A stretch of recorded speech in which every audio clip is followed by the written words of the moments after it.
আমি নবীরে কোনোদিন দেখে নাই, আমি নবীর কথাও কোনোদিন শুনে নাই। আমি নবীরে না দেখে তারা নবী নবী বলবে, তারা আমি নবীর উপর ঈমান আনবে। এরাই হলো আমার ভাই, আমার প্রিয় ভাই। আমাদের নবীজির উম্মতের জন্য কত টেনশন, উম্মতের জন্য কত পেরেশানি। বিশ্ব নবীজি হাসরের ময়দানের মধ্যে তিনটি স্থানের মধ্যে পাওয়া যাবে।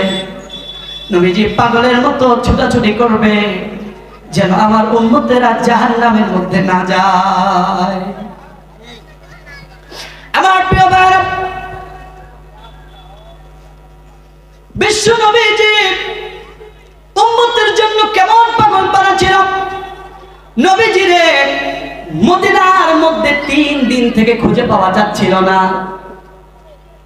এমন সময় মদিনার মধ্যে মানুষেরা পাগল হয়ে গেল, সাহাবীরা পাগল পারার মতো হয়ে গেল। হযরত আবু বকর হযরত উমর কে বলো, উমর ও উমর, চলো আমরা নবীজিকে খুঁজতে যাই। হযরত উমর লাগান্বিত সাহাবী মদিনার মধ্যে দাঁড়িয়ে গেল, দাঁড় হয়ে মদিনার মধ্যে ভাষণ দিয়ে দিল, ও মদিনার মুনাফিকেরা, আল্লাহর কসম করে বলি, আমার নবীর যদি একটা পশম ছিঁড়ে যায়, মদিনার একটা মুনাফিকরে ওয়াস্ত রাখবো না। ঠিক না? আজকেও বাংলার জমিনের মধ্যে নাস্তিক মুরতাদ আমার কলিজার টুকরা নবীকে নিয়ে যদি কটাক্ষ করে, ওয়াল্লাহি আল্লাহর কসম জীবনকে বাজি রেখে তাকে হত্যা করতে হবে। ঠিক কি না? নবীজির ব্যাপারে কোনো আপোষ নাই। চিল্লাবেন ঠিক কি না? প্রিয় ভাইয়েরা, আমার প্রিয় সাদিকুল ইসলাম ভাই, তিনি বলে গেছেন কাদিয়ানীদের কথা। এই মঞ্চের মধ্যে, শেখপাড়ার মধ্যে আমরা বিগত 15টি বছর তাফসীরুল কোরআন মাহফিলে আল্লাহর জমিনে আল্লাহর কোরআনের কথা বলতে বাধাগ্রস্ত হয়েছে। ঠিক কি না? কাদিয়ানীর কথা বলতে গিয়ে এখানে বলা হয়েছে, অন্য যা কিছু বলেন, কাদিয়ানীদের বিরুদ্ধে কথা বলা যাবে না। চিল্লাবেন ঠিক কি না? এই মঞ্চ আজকে মুক্ত, এই চেয়ার আজকে মুক্ত। এই চেয়ারের মধ্যে বসে আজকে মুফাসসিরগণ কোরআন থেকে হক কথা বলবে। ঠিক কি না? প্রিয় ভাইরা, আসুন বিশ্বনবীজির মহব্বত সম্পর্কে বুঝি। নবীজিরে ভাইরা আমার, যারা রাস্তার মধ্যে দাঁড়িয়ে আছেন, আপনারা সামিয়া নিতে চলে আসেন। বাইরে অনেক আড্ডা দিয়েছেন, অনেক ঘুরেছেন। ভাই, এই মঞ্চ, এই জায়গাটা বর্তমান আল্লাহ তাআলা রহমত সাকিনা নাজিল হচ্ছে। সুবহানাল্লাহ পড়েন। এজন্য কোরআন দামি না দামি না? বলেন কোরআন দামি কিনা? কোরআন দামি। কোরআনের কথা যারা বলে যেই জায়গায় হয় সেইগুলো দামি কি দামি না? তাহলে যারা দামি জায়গায় আসতে চান না, তারা বাইরে থাকতে পারেন। যারা দামি জায়গার মধ্যে দামি মানুষ হতে চান, আমি বলবো ভাই প্লিজ চলে আসেন স্টেজের মধ্যে, সামিয়ার নিচে চলে আসেন। প্রিয় ভাইরা, বলতেছিলাম বিশ্ব নবীজিকে খোঁজার জন্য হযরত উমর এবং হযরত আবু বকর দুজনে মিলে মদিনার মধ্যে মরুর প্রান্তরে পাথরের রাস্তা দিয়া হাঁটতে হাঁটতে যাওয়া শুরু করে দিল। এমন সময় একজন রাখালের সাক্ষাৎ হয়ে গেল। রাখালকে এবার জিজ্ঞেস করে, তুমি কি মুহাম্মদকে দেখেছো নাকি? মুহাম্মদকে চিনো? রাখাল বলে, লা আরিফু মুহাম্মদ, আমি মুহাম্মদ নামে কাউরে চিনি না। তবে আজ থেকে 3 দিন হয়ে গেল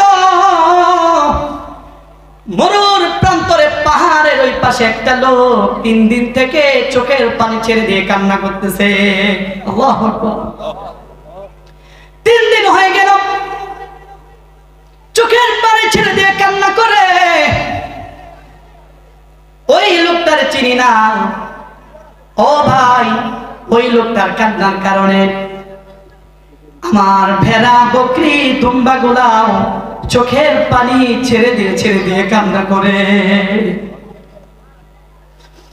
ওই লোকটার কান্নার কারণে আর ভেড়া বকরি দুম্বা গুলো 3 দিন থেকে মুখে কোনো কিছু দেয় না, পানি খায় না, ঘাস খায় না। তোমরা ওই লোকটারে নিয়ে যাও, না হলে আমার ভেড়া দুম্বা বকরিগুলো মৃত্যুবরণ করবে। সুবহানাল্লাহ। আরে এমন একজন নবীর উম্মত, যেই নবীর কারণে পশু পাখিরা পর্যন্ত কান্না করে। পশু পাখিরা নবীজিরে চিনতে পেরেছে, কপাল পোড়া উম্মত হয়েও নবীজিরে চিনতে পারলাম না, ঠিক না? এবার হযরত আবু বকর, হযরত ওমর দুজনের আর বোঝার বাকি থাকলো না যে এটা আমাদের কলিজার টুকরা নবী মুহাম্মদ। এবার দুজনে নবীজির কাছে গেল। নবীজির কাছে যাওয়ার পরে লক্ষ্য করে দেখে বিশ্ব নবীজি সিজদায় পড়ে কান্না করে আর বলে, রব্বি হাবলি উম্মতি। নবীজি একটা বাক্য ছাড়া আর জবানের মধ্যে কোনো বাক্য বের হয় না, শুধু পড়ে রব্বি হাবলি উম্মতি, আয় আল্লাহ আমার উম্মত। হযরত আবু বকর নবীজির ডাক দিয়া বলে, নবী গো, ও নবীজি, আপনি আর কাঁদবেন না। আপনার কান্না আমি আবু বকরের সহ্য হয় না। ও নবীজি, আমার জীবনের সমস্ত ইবাদত গুলারে আপনার উম্মতের জন্য আমি সফরদ করে দিলাম। ও নবী গো, আপনি তাও আর কাঁদবেন না। আমি আপনার কান্না সহ্য করতে পারি না গো নবী। বিশ্ব নবীজি সিজদা উঠায় না। হযরত ওমর নবীজির কাছে গিয়ে বলে, নবী, ও নবী গো, সিজদা উঠায় নেন, আর কাঁদবেন না গো নবী, সিজদা উঠায় নেন, আমি আপনার কান্নার আওয়াজ সহ্য করতে পারি না। বিশ্ব নবীজি সিজদা উঠায় না।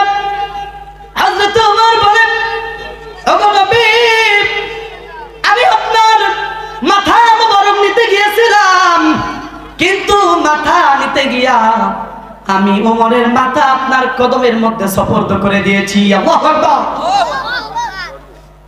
হযরত ওমর এভাবে বলার পরে বিশ্ব নবীজি সিজদা উঠায় না।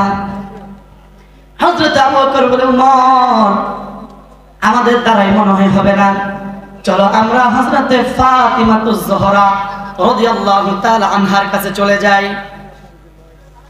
এবার যখন ফাতিমা রাদিয়াল্লাহু তাআলা আনহার কাছে চলে গেল, যাওয়ার পরে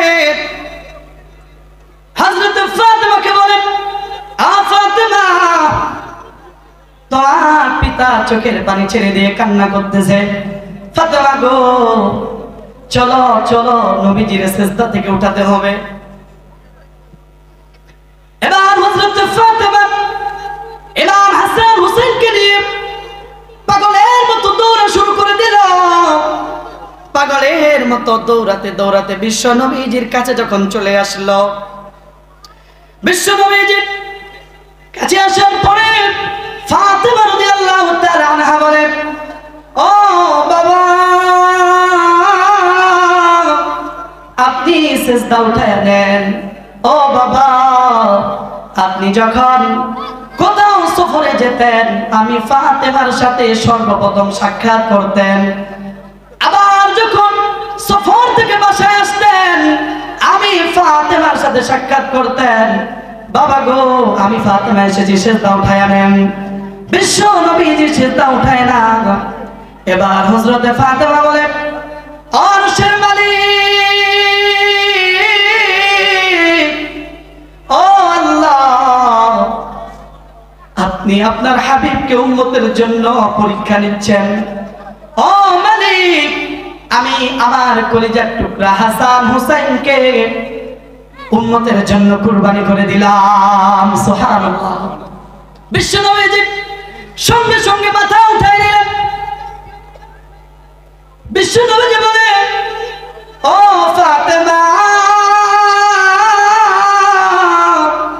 কেমন দোয়া করলা রে? আমার রব তোমার দোয়া কবুল করে নিয়েছে। আমার প্রিয় ভাইরা রে, এমন নবীজি আমরা পেয়েছি, সারাটা জীবন আমাদের জন্য উম্মতে উম্মতি বলে কেঁদেছে। আমার ভাইরা, সেই